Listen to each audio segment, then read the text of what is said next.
السلام عليكم ورحمة الله وبركاته.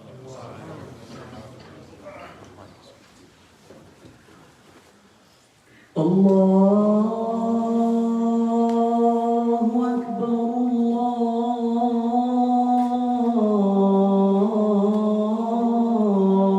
أكبر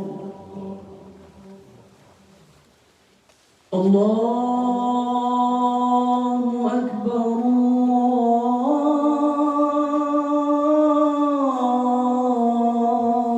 الله أكبر. أشهد أن لا إله إلا الله. أشهد أن لا إله إلا الله. أشهد أن رسول الله. أشهد أن محمدًا رسول الله.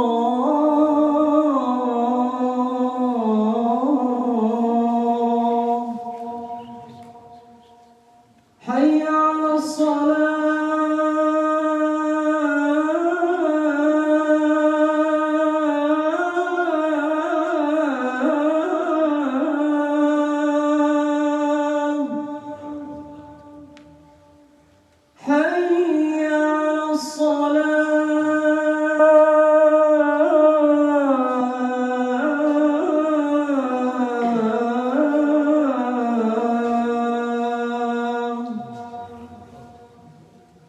حي على الفلاح.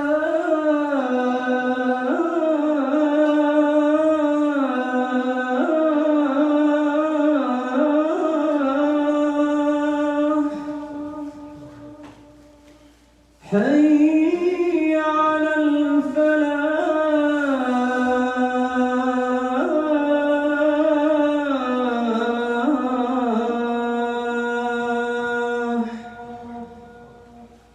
الله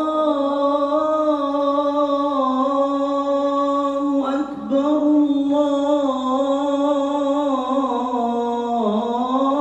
الله أكبر. لا إله إلا الله.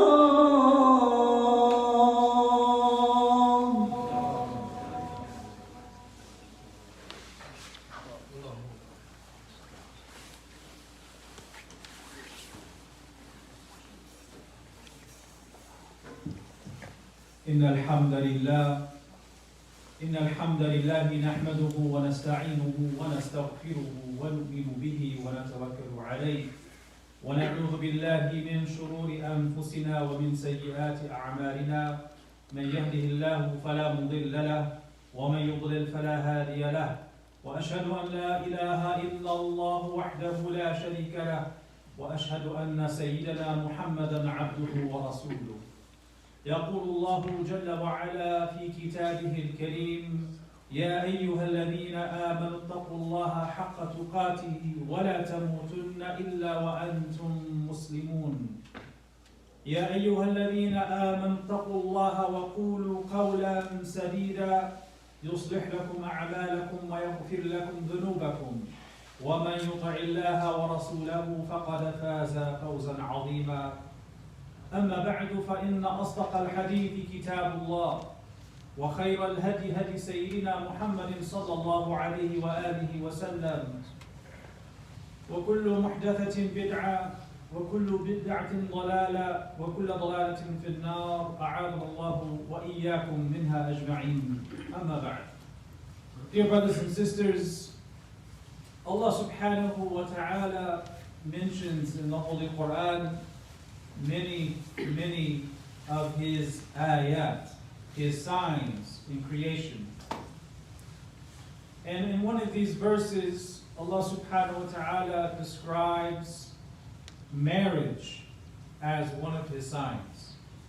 He says, وَمِنْ آيَاتِهِ أَنْ خَلَقَ لَكُم مِّنْ أَنفُسِكُمْ أَزْوَاجًا لِتَسْكُنُوا إِلَيْهَا وَجَعَلَ بَيْنَكُم مَّوَدَّةً وَرَحْمَةً إِنَّ فِي ذَلِكَ لَآيَاتٍ لِقَوْمٍ يَتَفَكَّرُونَ. He says, and from his signs is that he created from you and for you spouses, that you may find tranquility and stability and beauty within. And he placed between you mawadda and rahmah, love, affection, and mercy. Indeed, Allah says, this is from his signs for those people who think deeply, who ponder. So in this verse, Allah is telling us that marriage between a husband and a wife is one of his ayat, one of his signs. And it behooves the believer in Allah to contemplate the ayat, to think deeply about the ayat in creation and in themselves and in their relationships. Last week we were reflecting on the hadith known as the Hadith of Umm Zara. This hadith is a very famous hadith recorded by many of the Imams from Sayyida Aisha radiallahu anha. And in this hadith, she mentions in a nighttime conversation with the Prophet sallallahu alaihi wasallam that there were 11 women in Jahiliyyah, in the pre-Islamic period, who came together as their husbands were away. And they all made an agreement among themselves that they would share something about their husbands. They would say something about the reality of their husbands and would not hide anything. So each of these women began to describe their husbands. Some said positive things and others said negative things. We see it's almost equally distributed among these women. And we said that it behooves us as husbands and as prospective husbands to think about these qualities that they describe their husbands with, the good and the bad, and to think if we have those bad qualities, then how we should remove them. And if we don't have certain good qualities described, how we can have them. We mentioned the description of the first 5 of these women towards their husbands, and today, inshallah, we wish to read and reflect on the descriptions of the other 6. So the 6th and the 7th wife didn't have anything good to say about their husbands.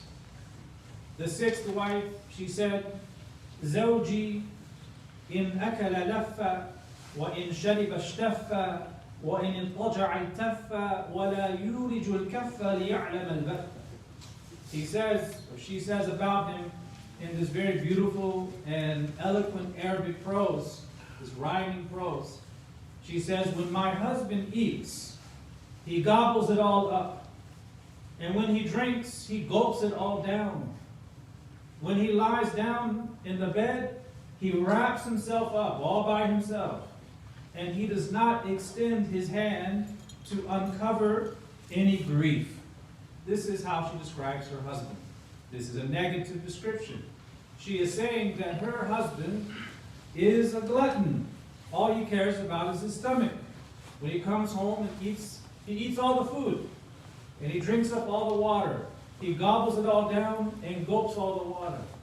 Not only that, she says, when he lies down, he's just concerned with himself. He just wants to go to sleep and be left alone. He lies down, he wraps himself up. وَلَا يُولِجُ الْكَفَّ لِيَعْلَمَ الْبَثَّ. He doesn't extend his hand to uncover any sorrow or any grief or any pain. Meaning, he's very insensitive. He just cares about himself. When he goes to sleep, he doesn't spend quality time with his wife. He doesn't cuddle his wife. He doesn't try to be with her. He doesn't try to help her if she is in pain or if she's sad. He doesn't embrace her in a loving way. He's just concerned about eating and drinking and going to sleep. Now maybe he's had a hard day at work. Maybe he's really tired. So he comes home and he's hungry and he's thirsty and he's sleepy. Sure, you can eat and you can drink and you can rest, But you are in a relationship, you have duties as a husband towards your wife. Just as your wife has duty towards you as a wife, you have to be there for her. So she is complaining about his insensitivity, how he's inconsiderate about matters of food and drink, and cold emotionally. So she is not saying anything good about him. The seventh wife doesn't have anything good to say about her husband either. The seventh wife says, زوجي عيايا أو قالت غيايا طبقا كل داء له داء شجك أو فلك أو جمع كلا لك. She says in this very poetic, rhyming, deep Arabic prose, my husband is absolutely useless. This is what she says. Ayaya. Or she could have said ghayaya with a ghay, which means my husband is wicked. He is tabaqa, meaning he is dim-witted. He's not very intelligent. Kullu da'in lahu da'. Every illness is his. If he strikes you, he will either wound you or break your bones, or both. This one, by far, has the worst complaint out of all of the wives. She says her husband is ayaya. And in Arabic, the scholars say that this comes from ay, which means he is unable to express himself intelligently. He doesn't have the ability to speak with any eloquence. But it can also mean that he is impotent, and that he is unable to take care of his wife's intimate needs. So he is ayaya. He has all manners of inadequacy. Or ghayaya. He's wicked. He's not a good man at all. And he is tabaqa. He's not able to articulate himself. He's dim-witted. He's not intelligent. There's all sorts of problems going on here. So she is saying that he is dim-witted, he's not intelligent at all. He never finishes what he starts. He is impotent and weak. He is incapable of learning. He is not a very masculine man. And on top of that, even though he's not a very masculine man, he's an abusive man. Such that, as she says, he'll either strike you and wound you, or break your bones, or both. So at the end, she's either bruised and battered and cut, or she has a broken bone, or she has broken bones and she's bruised and cut. So she is suffering from an abusive relationship with this man who is unable to satisfy her intimate needs, unable to be there for her, to be an intelligent person. He can't accomplish things. He's basically a complete loser. This is what she is saying. Now notice that she's complaining about different things here. Three things, mainly. She's complaining about his intellect and his inability to express himself. She's complaining about his inability to care for her intimate needs. And she is complaining about his abusiveness. This is by far the worst description of these 11 women describing their husbands. Now, this is wife 6 and wife 7. They don't have anything good to say about their husbands. But we come to the 8th wife, and she has something good to say about her husband. She says about her husband, زوجي المس أرنب والريح ريح زرنب. She says, again in this rhyming Arabic prose, my husband has the touch of a rabbit and the fragrance of perfume. You see, the beauty in Arabic is that they're describing things that carry so many possibilities. They don't spell it out exactly by saying exactly what they're praising. You have to tease out those meanings a little bit. She says that her husband has the touch of a rabbit and the fragrance of perfume. What does that mean? Now the zarnab, the fragrance of zarnab, is a fragrant desert flower. So she's saying that her husband takes care of his hygiene, he perfumes himself, he smells nice, he's nice to be around. And he's also described as having a very soft nature at home with his wife. She says, al-masu arnab. His touch is like the touch of a rabbit, meaning he's gentle. When he's at home with his family, he's gentle, he's kind-hearted, he's relaxed, he's easygoing, and he takes care of his hygiene. Now, this means that he takes care of himself and he's easygoing. It's very similar to the wife we discussed last week, who said about her husband, إِن دَخَلَ فَهِدْ وَإِنْ خَرَجَ أَسِدْ. When he enters the house, he enters like a leopard, and when he leaves the house, he leaves like a lion. Meaning he comes in the house, he's relaxed, he's easygoing, and he's gentle. And when he leaves, he goes to take care of his business. He is focused.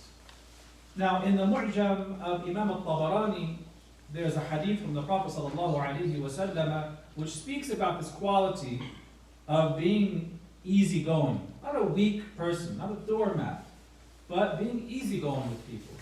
He said, sallallahu alayhi wa sallam, حُرِمَةُ النَّارِ عَلَى الْهَيِّنِ اللَّيِّنِ السَّهْلِ الْقَرِيبِ. He says the hellfire is prohibited. It is forbidden from touching the person who is easygoing, gentle, affable, and approachable. These are core qualities that Muslims should be cultivating. The Prophet ﷺ was the embodiment of these. To be hayyin, not weak, but to be easygoing. To be layyin, to be soft and merciful. And to be as sahl, to be easygoing, and qareeb, approachable and affable. Meaning you are easy to get along with for a person who is seeking to be close to you. You're not putting people off by your behavior. This is the description of this husband. The ninth husband is also praised in a very indirect way. The ninth wife says about her husband, زوجي رفيع العماد طويل النجاد عظيم الرماد قريب البيت من النار. Again, in this rhyming prose, she says, my husband is of noble stature. His scabbard is long, the sheath of the sword. His ash heap is large, and his home is near to the gathering place. What's going on here? What is she saying about her husband? It's very indirect. You have to unpack this a little bit. She starts off by saying, my husband is rafi'ul imad, which means that he is of noble stature. But the literal words are, my husband has very long tent stakes, tent poles. Think about a tent. The longer the tent poles, the larger the tent. The larger the tent, the more guests inside of the tent. The more guests inside of the tent, the more food that is prepared, meaning the more generous he is to his guests. So by her saying Rafi'ul Imad, she's saying that the tent stakes are very tall because he has a large tent, because he has many guests, because he is very, very generous and hospitable to those who come to him. She then says that he is Tawirun Nijad, meaning his scabbard, the sheath of the sword, is very long. What does that mean? If he has the scabbard attached to his waist, and it's a very long scabbard, it means that he is tall himself. Not only is his tent tall because he's hospitable and generous, but he is also tall in his own stature. Then she says, Azimul Rimad. He has lots of ash heaps, meaning he has fires for cooking so much food that the ash heaps are very, very large. If you have a small fire, at the end of that fire, your ash heap will be very small. But if you have a very large fire, you're going to have lots of ash heaps. If you have large ash heaps, that means that you are cooking a lot of food, which means you are generous. So she's saying that he's generous and noble in stature, and he's tall. And then she says, وَالْبَيْتْ قَرِيبٌ مِنَ النَّارِ. His house is close to the gathering place. This is in Jahiliyyah, this is before Islam. So she's saying that his house is near the Nadi. The Nadi was the tribal gathering place, where the guests of the tribe would come to gather for entertainment and for meals. So by his house being close to the gathering place of the tribes for their guests, and having the large tent, having the large ash heaps, he is a very generous man. He goes out of his way to serve in his community. This is how she praises her husband. Notice, she says absolutely nothing about how he is towards her. Rather, she says he's so generous to the community. She's speaking about how he is outside of the house, how he is represented in his generosity. We come to the 10th wife, who has very similar things to say about her husband. So remember, these are all sitting together at nighttime, having a nighttime conversation. Each one is describing their husband. Some say good things, some say bad things. This one just described her husband as being very generous. Now the 10th one comes, and it seems as if she wanted to outdo the 9th one. So she comes and describes her husband by saying, زوجي مالك وما مالك مالك خير من ذلك له إبل كثيرات المبارك قليلات المسارك إذا سمعن صوت المزهر أيقن أنهن هوالك. In competition with the 9th wife, she says, my husband is Malik. That's his name. And how great is Malik? Malik is better than that. Malik is better than your husband. My husband is better than your husband. That's what she's saying. Malik khayrun min that. He's better than that one. He has camels housed in many camel pens, and they are seldom roaming. When they hear the sound of the lute, they know they're about to be slaughtered. Again, this language is very deep. She is saying that my husband is better than your husband. He's more generous than your husband. And he has many camels, and they are mostly in the camel pens. And they are seldom roaming. Why? Because they are ready for slaughter. Why are they ready for slaughter? Because he's so generous. He always has been ready to be slaughtered because he's always receiving guests, and he's known for his generosity. So they're seldom out there roaming. They're always housed in the pen. And whenever the camels hear the lute playing, the flute, they know that they're going to be slaughtered. Why? Because he receives his guest, and when they play the lute, the camels have associated the sound of the lute with someone soon coming into the pens to take one of them out to slaughter them for the people. So she is praising her husband for his generosity as well. And we see something very beautiful in the description of the 9th and the 10th husband. Because both of these wives don't say anything about how the husband treats them at home. They say nothing about their personal treatment. They speak only about how their husbands are in society, known as generous people, as noble people. And the lesson for us as husbands is that how you behave publicly reflects on your wife. If you are honorable in public, it reflects beautifully on your wife. If you behave dishonorably in public, it reflects negatively on your wife. So they are speaking about how their husbands are outside of the house. They felt honored to be with that husband because he was an honorable person. By them being generous, they also had that prestige as well. So not only as a husband should you be kind and gentle with your wife, not only should you be loving and caring inside of the house, you should also be a person of dignity and honor, a person of generosity, a person who is respected by others, as that reflects on your wife as well. There are many, many other lessons we can derive from this hadith and the description of each husband. We come to the final description, which is the lengthiest, and that is the description of the namesake of this hadith, the description of Zara herself in the second khutbah, inshaAllah. We ask Allah subhanahu wa ta'ala to give us the ability to reflect on these lessons and to take the very best of what we can derive and apply them in our lives with our spouses so that we have happy marriages that are fruitful, that are means of bringing pride and joy to Sayyidina Muhammad sallallahu alayhi wa sallam. Ameen walhamdulillahi rabbil alameen.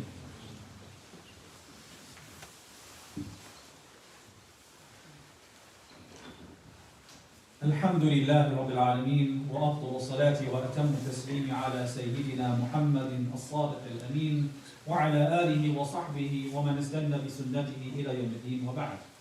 Dear brothers and sisters, we now come to the longest description. The description of the 11th wife who is named in this hadith. She is the only one whose name we know in this hadith, and her name is Zara. And she was married to a man named Abu Zara. I will not read all the Arabic for this one because it is very lengthy. But she describes Abu Zara and describes herself and the circumstances she was in before she got married to him and what she experienced after getting married to him. And she also describes her in-laws and her stepchildren because he had another wife. So she says, my husband was Abu Zara. And how great was Abu Zara? He made my ears dangle with jewelry, and he made my arms plump. He delighted me until I delighted myself. بَجَّحَنِي فَبَجَحَتْ إِلَيَّ نَفْسِي. He made me joyful and happy until I made myself happy. He picked up my spirits. She says, he found me in a family of a few sheep living in hardship. And he brought me to a family in which were heard the neighs of horses and the cries of camels and the sounds of threshing and cleaning. She's saying that she was born in poverty. She was born in a household of poverty with very few sheep. And she was brought into this family, a farming family that had money, that had resources. A family that had camels and horses and sheep and agriculture. So she says she's now hearing the neighs of the horses and the cries of the camels and the sounds of threshing and cleaning. It's a busy household. She says, when in his presence I could speak and would not be rebuked. فَعِنْدَهُ أَقُولُ فَلَا أُقَبَّحْ وَأَرْقُدُ فَأَتَصَبَّحْ وَأَشْرَبُ فَأَتَقَنَّحْ. She says, again in this rhyme and prose, when in his presence I could speak and would not be rebuked. And I could sleep through the morning and drink until I was quenched. So she gives many descriptions about her husband and what was going on with her before she married him. She says that he gifted me with expensive jewelry. How do we know it was expensive? Because she says it dangled from her ears. If it's light earrings, they don't dangle. If they're heavy, they're going to dangle. And he fed her very well, causing her to gain weight. She said, my arms became plump. He took her out of poverty. He brought up her spirits by saying nice things to her, beautiful things to her, such that she felt esteem for herself. And she says that he let me speak and did not rebuke me. He did not say anything ugly in response to what I said. أقول ولا أقبح. I could say what I wanted to say, and he's not going to curse me. He's not going to insult me. He's not going to demean me by saying anything. He lets me say what I want to say. And I could relax, and I could drink to my fill until I'm quenched. She goes on to describe her extended family. And you should pay attention to this hadith, this last one, because it's very important and central to the entire lesson of this hadith. She goes on to describe her in-laws and her extended family, because she did not marry him and they did not live alone after their honeymoon. She married into a family where there were stepchildren, where there was a mother-in-law, and she describes them by saying, and the mother of Abu Zara, how great was the mother of Abu Zara? She's praising her mother-in-law. That tells you a lot. Her food containers were large, heavy, and plentiful, and her home was spacious. And the son of Abu Zara, her stepson, how great was the son of Abu Zara? His bedding, his mattress, was like a slice of a palm leaf, meaning he was very lean and light, and he was not so spoiled that he required a thick mattress. He could sleep on the floor. He didn't whine or complain. So she's praising him for being tough and not being a spoiled brat. His bedding was like a slice of palm leaf, and a single foreleg of a lean sheep was enough to make him full. He wasn't a glutton. He wasn't eating everything around the house. He would eat a little bit, and that was enough for him. So she's saying good things about her stepson. Then she goes on to describe her stepdaughter. And she says, the daughter of Abu Zara. And how great was the daughter of Abu Zara. To her father she was extremely obedient. And to her mother she was extremely obedient. In Arabic she says, طَوْعُ أَبِيهَا وَطَوْعُ أُمِّهَا, which means she was literally obedience itself. That's how obedient she was to her mother and father. It was as if she was obedience itself. Extremely obedient and dutiful to her parents, to her mother, and to her father. She says, she filled out her garment, meaning she had a shapely figure, she was an adult, a young lady, she was married, and she infuriated her co-wife. So this stepdaughter was older, and she was married, she was the second wife. And she's saying that she was more attractive than the other wife, which caused jealousy. And the servant girl of Abu Zara, now she's talking about the servant of Abu Zara. The servant girl of Abu Zara. How great was the servant girl of Abu Zara? She did not disclose our conversations to others, and she didn't spread our business, nor did she steal our food, nor did she fill our house with litter. Now she goes on to the story about what happened with her and her husband. She says, after saying that she's not only happy with him, but happy with her mother-in-law, her stepson, her stepdaughter, she's very happy. But then she says, one day, Abu Zara went out as the milkers were churning butter. Meaning this was the season now that the cows and the camels and whatnot were producing milk, and people are making butter. And usually in this early period of Arabia, when that would happen, the men would go out to the cities to trade, to engage in commerce and bartering. So Abu Zara left as they were churning the butter in the spring season. She says, Abu Zara went out as the milkers were churning butter. And while out, guess what happened? He met a woman, another woman, with two boys who were like leopards playing beneath her waist. And he divorced me and married her. After him, she says, I married a nobleman with a very swift and tireless steed, a powerful horse. And he was very skillful with the spear. And he showered me with many valuables and gave me a pair of every kind of livestock. And he would say to me, take this, Ya Umm Zara, and give it to your family. Take this and give it to your family. She's talking about her actual husband now. And she says, if I gathered everything he has given me, it would not amount to the smallest vessel I got from Abu Zara, her previous husband. So she was divorced. And he broke her heart. But she has very fond memories over Abu Zara and how he treated her. The commentators say that everything she said about Abu Zara was praiseworthy, except for the fact that at the end he broke her heart. This comes to the end of the hadith. Sayyidah Aisha has described 11 husbands from Jahiliyyah and what the wives said about these husbands. At the end of all of this, after the Prophet ﷺ listened to it all, he had something to say. And we come to that part where Aisha radiallahu anha says, قال رسول الله صلى الله عليه وسلم كنت لك كأبي زرع لأم زرع. She said, the Messenger of Allah sallallahu alayhi wasallam said to me, I am unto you as Abu Zara was to Zara. And Imam al-Tabarani's version, there's an additional phrase.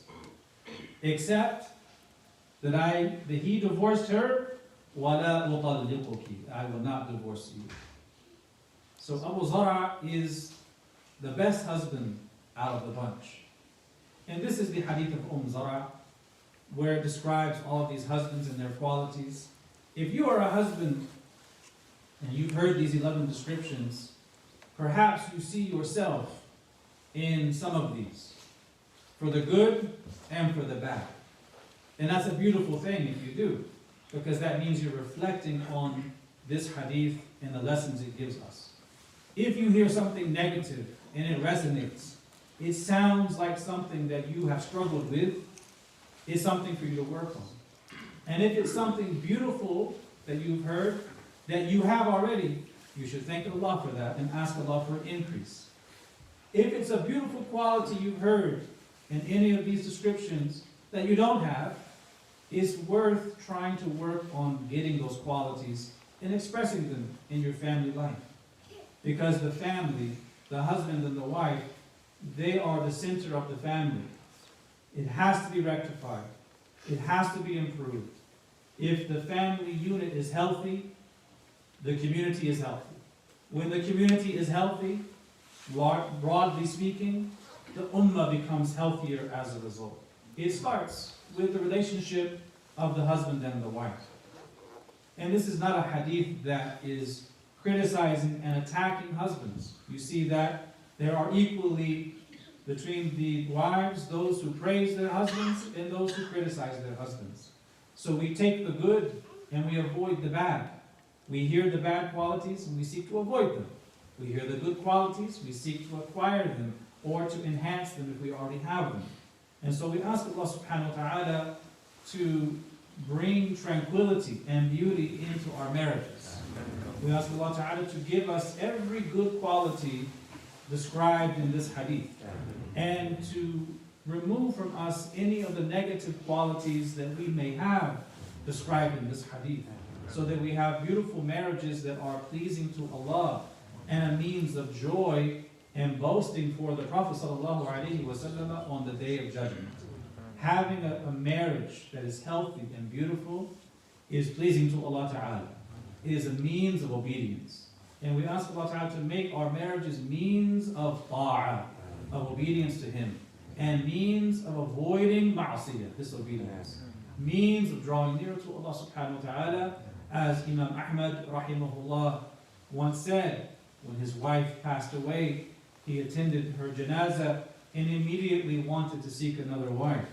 Now some people thought that to be a bit insensitive, but it wasn't about not grieving after his wife. He said, no, I dislike and I fear dying and being raised up on the Day of Judgment as a single person, as a bachelor.